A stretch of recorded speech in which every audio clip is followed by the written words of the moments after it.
In 1897, Basil Negrychs arrived in Canada with his wife Anna and their 7 children.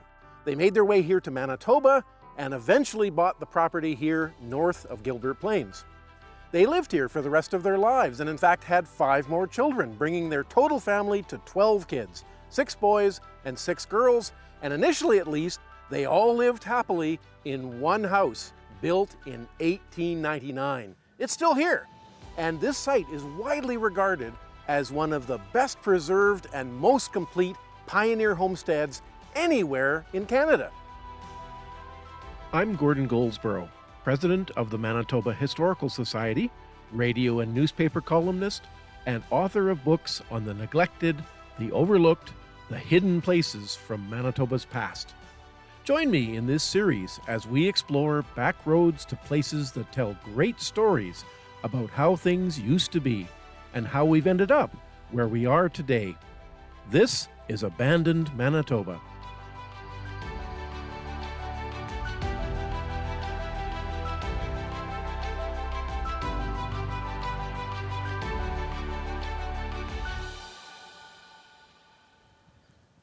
The thing that's so impressive about this site is that all of the buildings are original and in their original spots.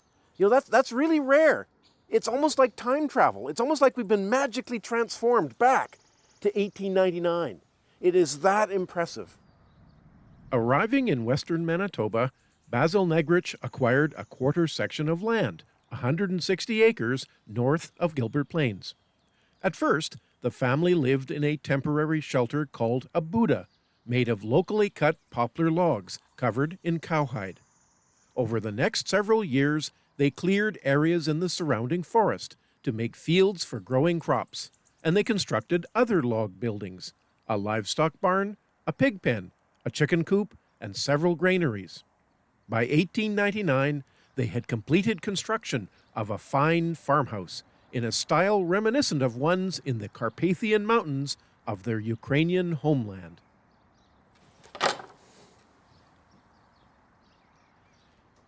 This house was built in the traditional way of Ukraine. It had 3 rooms, a small room, a sort of a medium-sized room, and a larger room.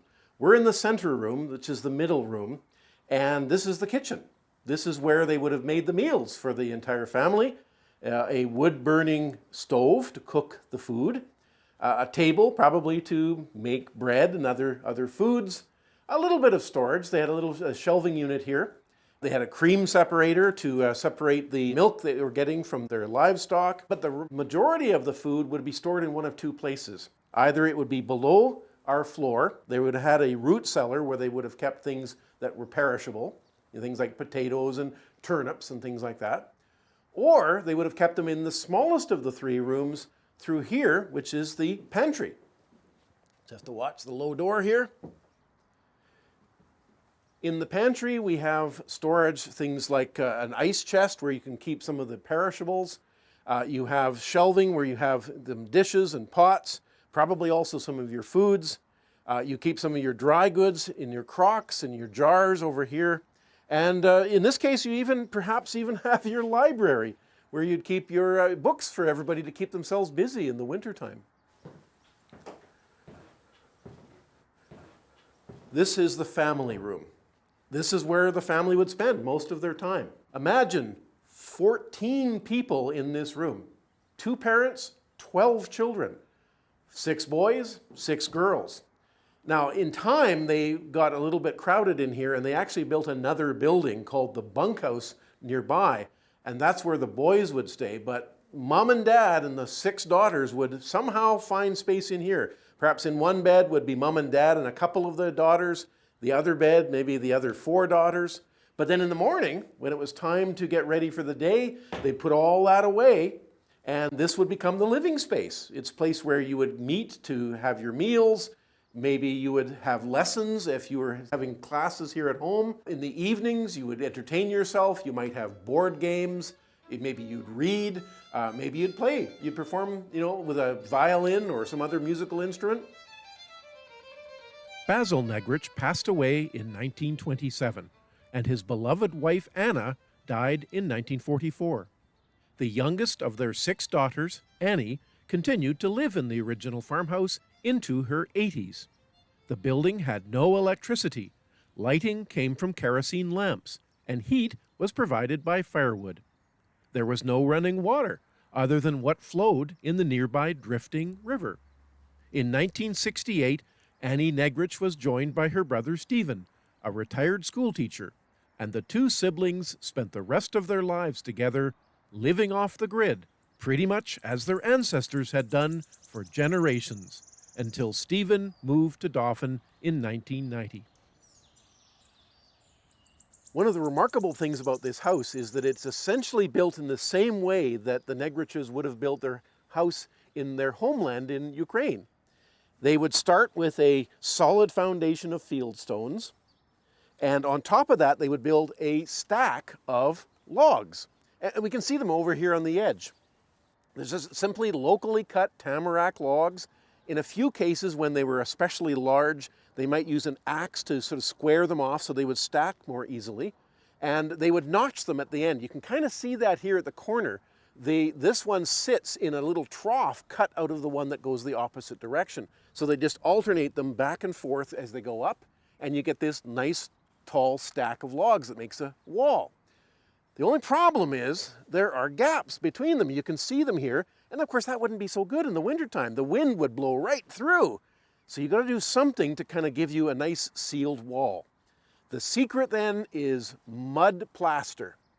This stuff was made locally. It had 4 ingredients. It had clay, which provided sort of the adhesive force to kind of hold it all together.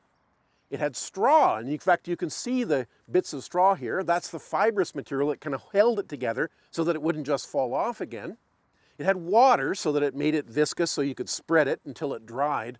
But the secret ingredient was fresh cow manure.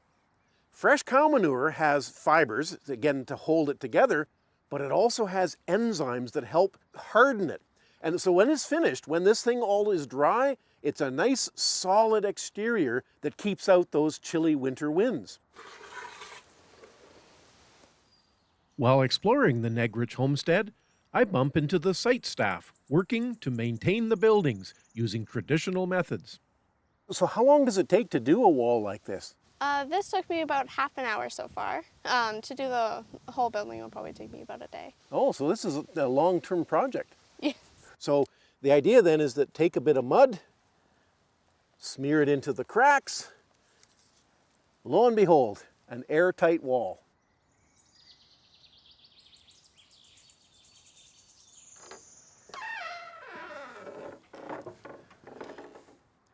So this is the Bunk House. It was built in 1908 as the house nearby started to get a little crowded. You know, with all those 12 kids, there just wasn't room for everybody. So they moved the boys out here. Imagine 6 strapping lads crammed into this small building. And of course, in the wintertime, it might get a little chilly too. So lucky for them, they have this. This is a peach, and it was a very common feature of some of the early Ukrainian settlers' homes. The idea was that it really served 3 functions. One, of course, was to radiate heat and would keep this room warm. The idea, they would light a fire inside, they'd let the embers kind of glow down, and then they would take loaves of bread that were unbaked and slide them inside. Of course, the heat would be held by the wood, by the clay of the peach, and they could then bake the bread. So you get heat, you get baked bread, and then the third function is that, of course, the smoke that would be coming out of the peach would rise up and out. There's an awning on the outside of the bunkhouse, and it would collect all that smoke, and there they could hang things like hams to smoke them, to cure them, for preserving them for long periods of time. So 3 basic functions served by the peach here. Basil Negrych was joined in Canada by 3 of his brothers, and the 4 Negrychs bought adjoining property.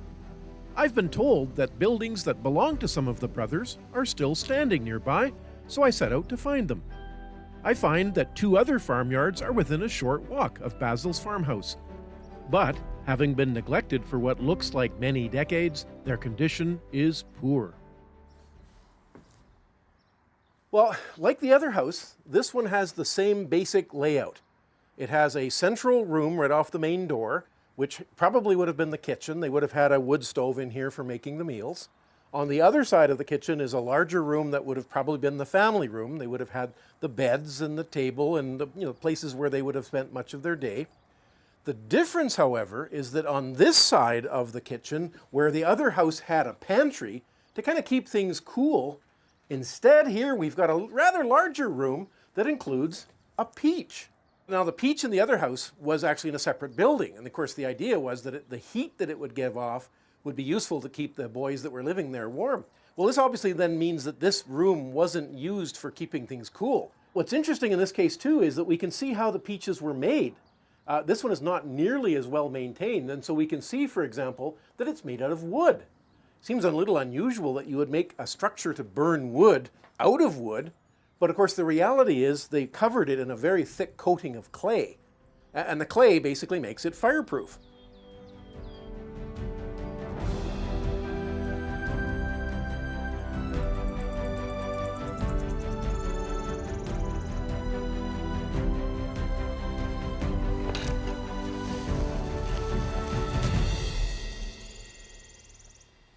We're in a small cemetery northwest of the original Negrych homestead.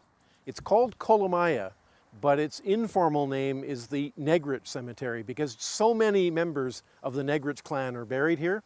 So behind me are the graves of Basil and Annie Negrychs, the original patriarch and matriarch of the family, and around them are various members of their family. Over here are the graves of Stephen and Annie Negrychs, their children, who lived at their homestead right up until the 1990s. You know, they really illustrate the difficulties that settlers arriving in Canada overcame to make a better life for their children. The Negrychs have thrived in Canada, and their descendants are spread all around the world. But in a very real sense, the homestead and this little cemetery tell us the story of that original family experience, arriving in Canada to make a better life for themselves.